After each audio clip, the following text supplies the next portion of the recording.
You're holding it right now, that little plastic tube with the needle on the end.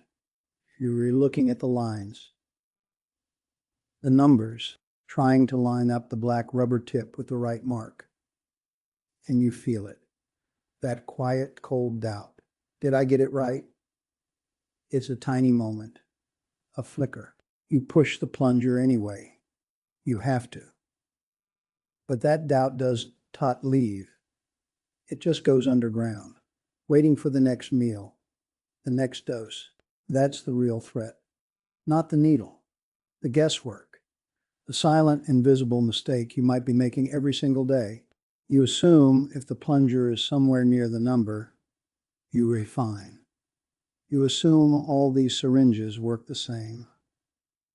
That is a dangerous assumption. It's the kind of assumption that lets error in through the back door. A 5-unit mistake, a 10-unit mistake, small on the scale, massive in your bloodstream. That mistake doesn't shout. It whispers. It shows up as a shaky, confused low or a sluggish, thirsty high hours later. It chips away at your control. And worse, it steals your confidence. It makes you question the one thing you need to trust, your own hands.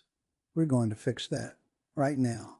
By the time we are done, you will know exactly what you are holding. You will find the exact line every time. And you will perform a simple 3-second check that slams the door on that doubt for good. This is about making it complicated. It's about making it certain. Let's start with the two numbers that matter most. Forget the big, bold numbers for a second. Look for the smallest print on the barrel. You'll find it, usually near the needle hub. It says U100, or sometimes U40. That is the most important number on this syringe.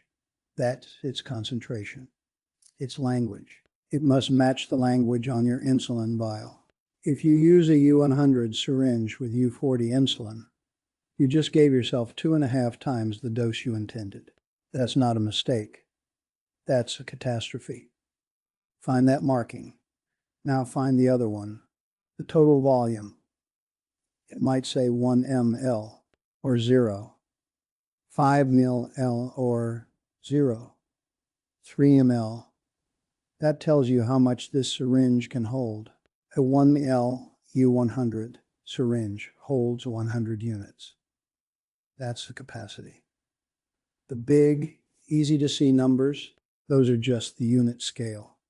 The syringe is shouting the increments at you and whispering the one thing that can ruin your day in the fine print. Your first job is to listen to the whisper. Match the U number on the syringe to the U number on the vial. Every time. Before you even open the cap. That's your first line of defense. It's not medicine. It's mechanics. Get that wrong, and nothing else matters. Now, the scale itself. You see units. You might also see milliliters. 2 sets of numbers. It looks confusing. It is actually your built-in double check. For U100 insulin, the math is brutally simple. 1 unit equals 1/100th of a milliliter. 0.0. So if you need 30 units, you find the big black number 30. Then you look for the smaller, usually red or blue number for milliliters. It should say 0. 3. If those two marks don't line up with the same part of the plunger, something is wrong. Stop. Now, the plunger itself. This is where eyesight betrays you. That black rubber tip has thickness.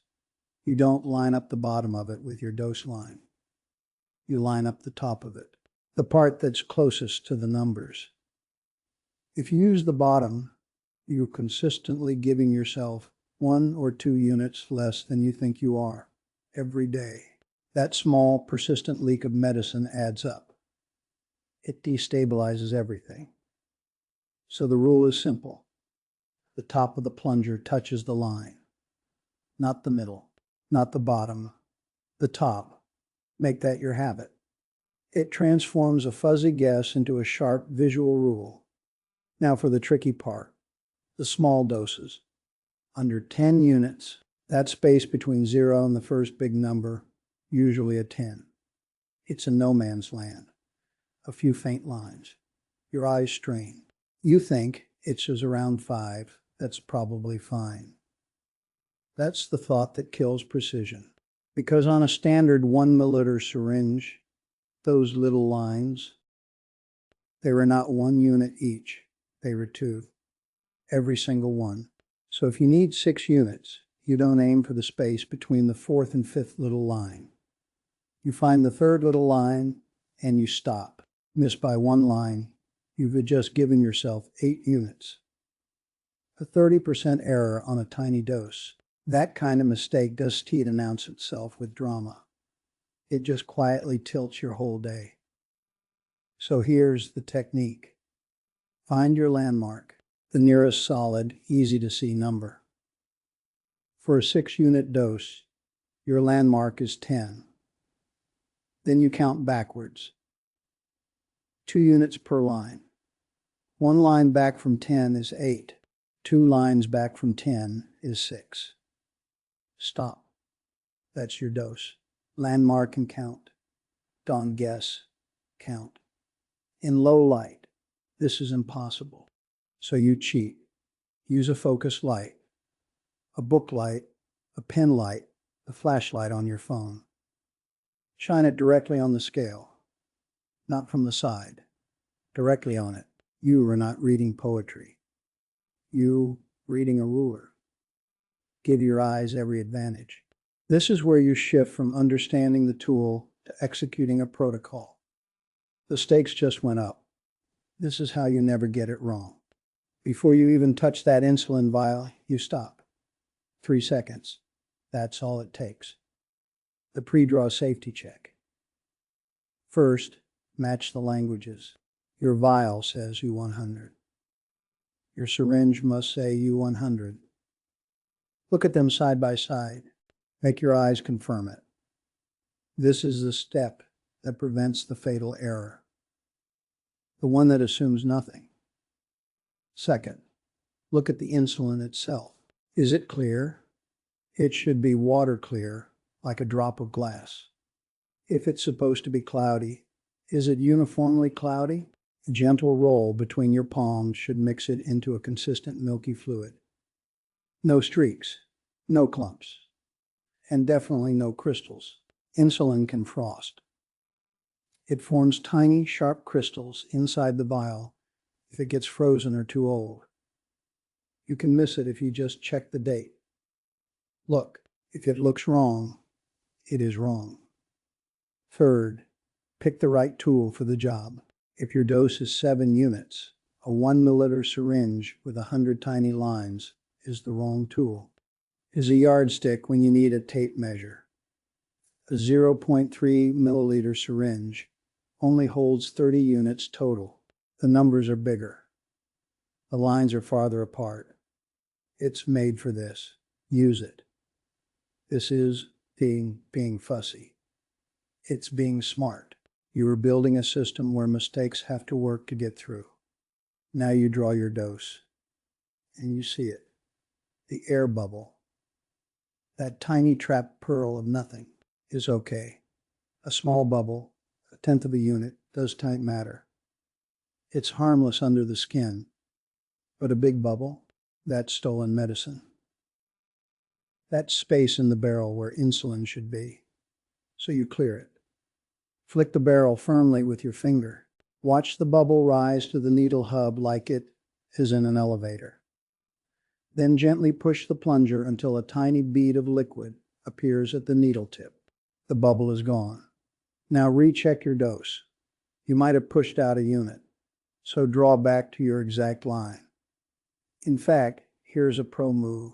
Draw to just a hair past your dose. Then push back to the exact line. It ensures you reading the final dose with the plunger moving in the right direction against the vacuum. It locks it in. Now for the final read, the most common mistake of all. You are holding the syringe in your hand, looking down at it from above. Don, your angle lies to you. It's called parallax error. It can turn 50 units into 47 or 53. 5–10% mistake without you ever knowing. So you bend. Bring the syringe to your eye level. Get down to it. Look straight across at the flat surface of the liquid, the meniscus. That curved dip. Read from the bottom of that curve, eye level, every time. It feels awkward. It looks serious. Do it anyway. This is the difference between approximate and exact, between hoping and knowing. So that's the system. It might feel like a lot at first. It's not. It's just a sequence, a habit. You start by knowing what you were holding, matching the quiet U number on the syringe to the shout on the vial. You decode the scale, using the top of the plunger as your guide. For small doses, you find your landmark and you count. You perform the 3-second safety check before you draw a single unit. You clear the big bubbles, you get down to eye level, and you read the meniscus. That's it. That's the entire ritual. You repeat it once, twice, 100 times, and then something happens. The anxiety evaporates. That cold flicker of doubt you started with, it gets replaced by a warm certainty, because you are no longer hoping you got it right. You know you did. You've retransformed that moment of vulnerability, the squint at the lines, the quiet question, into your moment of greatest control. That's the goal, not just survival. Sovereignty. Your insulin dose is the most powerful lever you have for managing your health and protecting your independence. But that power doesn't come from the liquid in the vial. It comes from the confidence in your hands, from turning guesswork into a concrete, verifiable fact. If you want to make that visual part easier, especially with those small lines, I've a link to a simple tool in the description below. It's a magnifier that clips right onto the syringe barrel. It does change the technique. It just makes the ruler easier to read, and an organizer to keep the right syringes with the right vials. Simple stuff that supports the system. Because this is about adding complexity. It's about removing obstacles. You started this holding a simple, anxiety-inducing tool. You finish it understanding a precise measuring device. And you know exactly how to read it.